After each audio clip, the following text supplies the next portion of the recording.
안녕하십니까. 파이터치 연구원 나정주 원장입니다. 오늘은 그 학자금 대출에 대해서 좀 말씀을 드리고자 합니다. 지금 학자금 대출을 할 때, 내가 지금은 그 학기 동안은 원금하고 이자를 안 내지만 내가 나중에 취업을 하면은 원금하고 이자를 내게 하는 취업 후 학자금 상환 대출이라는 그런 제도가 있습니다. 그런 이제 법이 아예 특별법으로 나와 있습니다. 근데 그 법을 최근에 개정을 했습니다. 개정을 해갖고 그 법안이 6월 8일 그러니까 2021년 6월 8일부터 법안이 바뀐 것으로 이렇게 지금 나와 있습니다. 그러니까 법안이 통과돼 갖고 아예 지금 시행되고 있는 거죠. 자, 그래서 이제 그 법안에 따른 또 물론 그 구체적인 대통령령 시행령이 나와야 되겠지만은 현재 법안은 6월 8일 날 이제 개정된 걸로 되어 있습니다. 근데 문제는 이렇게 취업 후 학자금 대출을 나중에 상환하는 그런 제도는 이제 학기 동안에 이제 가난해서 내가 뭐 학자금을 댈 수 없는 경우에 좋은 제도이죠. 그런데 이것을 이제 저리로 아주 낮은 시장 이자보다 낮은 것으로 이렇게 해주기 때문에 그것에 대한 그 지원은 국가 재정으로 이제 지원해 주는 거죠.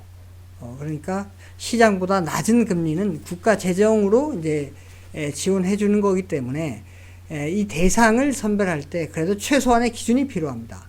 그 기준에는 이제 성적, 시약점 이상을 맞아야 그 대상이 됐는데 그 성적 기준을 이번에 없애버렸습니다. 그렇게 되면은 뭐 거의 놀아도 내가 그냥 필수 이수 학점만 받으면은 이제 이거를 받을 수 있는 그런 상황이 돼버렸습니다. 그럼 이것을 왜 이렇게 갑자기 했느냐? 최근에 더불어민주당이 그 20대에 대한 지지율이 많이 낮아졌죠. 그래서 이것을 어떻게 지지율을 좀 극복하는 차원에서 이걸 했는데 또 문제는 백혜련 그 더불어민주당 법사위 간사가 이성윤 지금 이제 서울 고검 고검장이 됐죠. 서울 중앙지검장일 때 이제 김학의 사건으로 인해서 이제 기소가 됐지 않습니까? 이 기소가 될 때 이제 백혜련 더불어민주당 의원이 이제 이렇게 이제 발언을 했죠. 이제 이성윤 지검장이 스스로 거취를 판단해야 됐다라고 이제 얘기를 했죠. 그 얘기를 한 것이 근데 결국은 이제 이 청와대 의중하고 완전히 다른 의견이 나온 것입니다. 청와대는 결국 어떻게 했습니까? 피고인에도 불구하고 이성윤 지검장을 서울 고검장으로 승진을 시켰지 않습니까? 그러니까 이제 백혜련 간사한테 법사위 간사한테 맡겨뒀다가는 이거 뭔가 안 될 것 같다. 그래서 어떻게 청와대에서 뭐 지령이 있는지는 모르겠지만은 더불어민주당에서 백혜련 법사위 간사를 여당 간사를 박주민 여당 간사로 바꾸면서 그 법사위 사회권을 박주민 그 새로 선출된 여당 간사가 맡으면서 그날 공교롭게도 그게 5월 20일인데 그날 민생법안 99개를 통과시켜 버렸습니다. 그 민생법안 안에 바로 이 취업 후 학자금 상환 대출이라는 이 법을 개정안을 통과시켰습니다. 그 성적 기준을 갖다가 없애버렸죠. 성적이 적어도 최소한 C학점을 맞아야 이 학자금 대출을 지원할 수 있는데, 즉 재정이 투입되는 이 저리에 이 학자금 대출을 지원받을 수 있는 건데 이거를 이제 쓱 빼면서 어떻게 보면은 이 그동안 지지율이 떨어진 이 20대에 환심을 사기 위해서 이 법안을 그냥 국민이 그 관심이 그때 어디에 가 있었습니까? 바로 그 이성윤 지검장한테 가 있으면서 그 김호수 이제 신임 이제 검찰총장이죠. 총장의 어떤 청문회를 어떻게 할 것인가 거기에 눈이 이제 쏠려 있을 때 요거 민생 법안을 싹 이제 집어넣어서 통과를 시킨 것이죠. 근데 이 이 통과시킨 법안이 결국은 우리 국가 재정이 지금 이 정부 들어서 상당히 악화되고 있는데 더 악화되도록 하는 그런 어떤 안전장치, 이 정부에서도 반대를 했거든요. 이 반대를 했음에도 불구하고 더불어민주당이 일방적으로 이제 통과시킨 내용이 되겠습니다. 그 내용에 대해서 좀 자세히 살펴보도록 하겠습니다. 자, 먼저 최근에 발표된 정당 지지율을 보겠습니다. 이것은 5월 31일부터 6월 4일까지 리얼미터가 실시한 건데 신뢰도는 95%로 표본 오차는 플러스 마이너스 2%가 되겠습니다. 응답률은 이제 5%가 되겠습니다. 이 중앙선거관리위원회에 나와 있는 그런 이제 자료가 되겠습니다.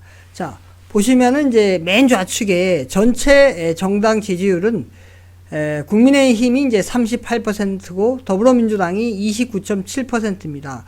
격차가 좀 많이 벌어졌는데, 자, 20대의 그 정당 지지율을 좀 중점적으로 보겠습니다. 20대에 보면은 지금 18세부터 29세를 보시면은 더불어민주당이 23%, 국민의힘이 37.7%로 아주 큰 격차로 크게 앞서고 있습니다. 이러한 이유 때문에 더불어민주당이 이 청년층, 즉 20대의 어떤 환심을 살 수 있는 그런 이제 어떤 정책이 필요한 시점이 되겠죠. 제가 앞에서 취업 후 상환 학자금 대출이라는 것을 설명을 간단히 드렸는데 다시 한번 이제 그 정의를 좀 살펴보도록 하겠습니다.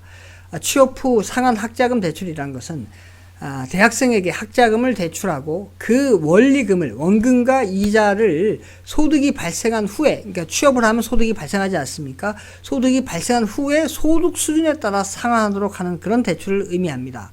자, 이것은 정부 재정을 통해 저리로 대출하는 지원 사업이 되겠습니다. 그러니까 다시 말씀드리면 정부 재정이 투입된다는 것입니다.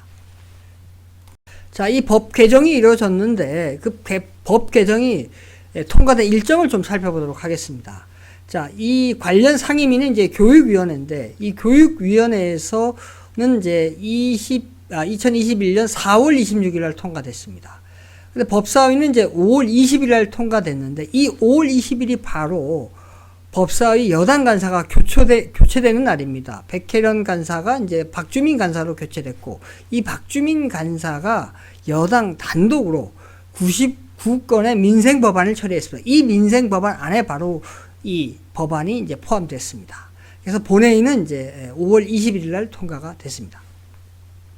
자, 그럼 이 법안에서 핵심적으로 개정된 내용을 좀 살펴보도록 하겠습니다.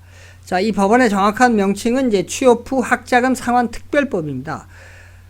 여기 이제 구조가 있는데 구조가 이제 개정 전에는 어떻게 됐냐면 이제 자격 요건에 대해 설명을 하고 있는데 대학생에 대해서 취업 후 상환 학자금 대출을 하고자 할 때에는 가구 소득 분위, 이제 뭐 소득에 관계된 거죠. 그 다음에 이제 다자녀 가구 해당 여부냐, 그 다음에 이제 학점, 그 다음에 성적 석차가 들어가 있었습니다. 그러니까 성적이 들어간 거죠. 그 다음에 연령 및 개인 신용 평점 등의 이 자격 요건이 포함되어 있었습니다. 이러한 자격을 갖춘 사람에 한해서 이제 취업 후 학자금 상환 대출을 해줄 수 있게 되는 것이죠.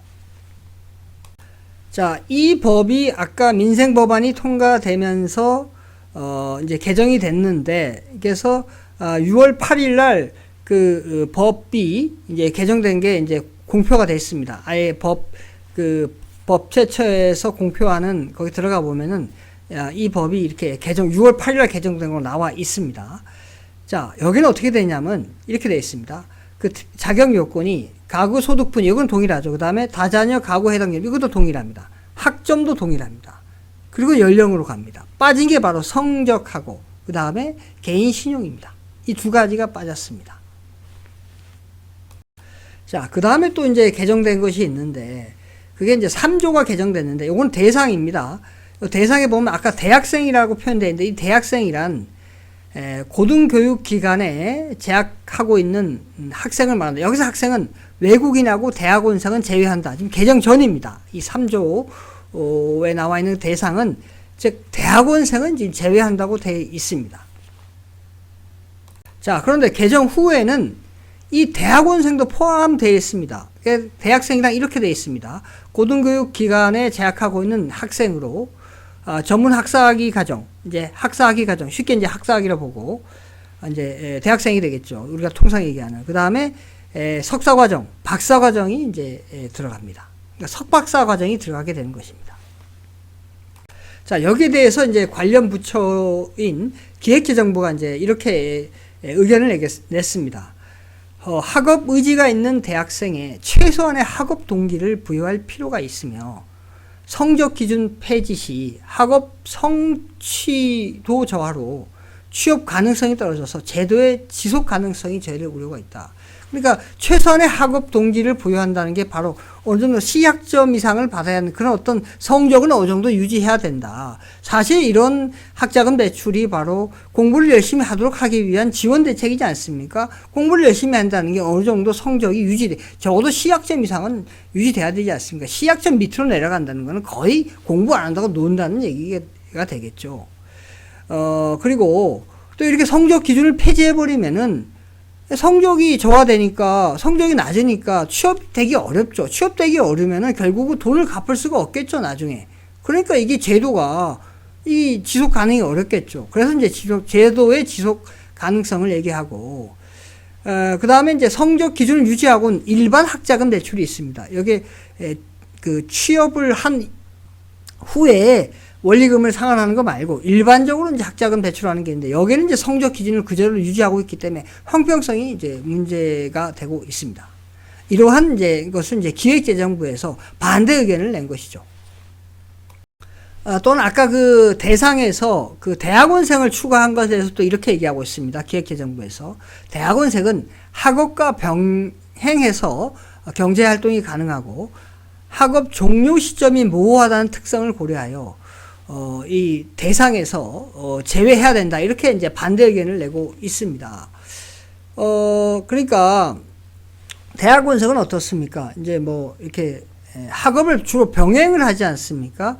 그러니까 우리가 이제 풀타임이냐 파타임이냐 대학원생을 이렇게 얘기를 합니다. 이제 파타임이라는 건 일하면서 내가 이제 뭐 석박사 과정을 한다는 얘기죠. 이제 그런 학생들이 꽤 있죠. 그래서 경제활동이 됐기 때문에 소득이 발생되는 경우가 있기 때문에 이 경우에 이제 정부의 재정이 투입되는 그런 저리로 해주는 게 타당하지 않다는 얘기고, 그 다음에, 뭐, 석사 또는 박사, 특히 박사의 경우, 이거 엄청 오래, 그냥, 저기 박사 학위를 받지 않고 오랫동안 계속해서 있는 경우가 있지 않습니까? 그러니까 박사 학위를 받지 않고 계속 박사 학위를 못 따게 되면 그냥 이제 그 상태에서 그대로 취업을 해서 계속 하는 경우에, 이 경우에는 어떻게 됐습니까? 졸업이 안 됐으니까, 이 경우에, 이거를, 원리금을, 받기가 좀 어렵지 않습니까? 그래서 학업 종료 시점이 모호하다는 지점을 고려할 때, 이것을 과연 원리금을 해소할 수 있느냐? 원리금을 해소 못하면 이 제도가 결국 계속해서 이제 그 재정이 펑크가 나는 거지 않습니까? 그럼 이 제도가 과연 유지가 되겠습니까?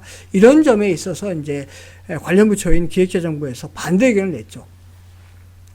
자, 결론적으로 말씀드리면 앞에서 설명드린 대로 정부의 관련 부처가 반대 의견을 냈음에도 불구하고, 왜냐하면 이제 이 정부 재정이 들어가는 거니까 그런 반대 의견을 냈음에도 불구하고 아까 보신 것처럼 더불어민주당이 최근에 그 청년층 20대한테 지지율을 많이 받지 못하고 있기 때문에 그것을 어떻게 만회하기 위해서 정부의 이러한 그 반대에도 불구하고 어떤 이성윤이라든가 또 김호수라는 이러한 국민의 관심이 그쪽으로 쏠려 있는 사이에 민생 법안에 살짝 집어넣어서 이것을 통과시켰습니다. 그렇게 해서 어떤 선심성인 그런 이제 법안을 이제 통과시키게 된 것이죠. 이렇게 되면은 우리 국가의 미래에는 정말 생각하는 것인지, 돈은 누가 될 것인지, 그럼 돈이 부족하면 결국은 우리 국민들한테 세금을 더 걷어야 되지 않겠습니까? 그럼 세금 내는 사람 따로, 그 다음에 그 혜택 받는 사람 따로. 단지 자기네들의 지지율이 이게 낮다는 이유만으로 지지율을 회복하기 위한 목적으로 뭐 국가의 미래는 생각하지 않고 이렇게 국민의 눈이 딴 데가 있는 사이에 선심성 이렇게 법안을 통과시키고 있다는 것을 우리 국민들이 반드시 알고 경각심을 가져야 될 것이라고 생각합니다. 오늘은 여기까지 하겠습니다. 구독, 좋아요 부탁드립니다. 감사합니다.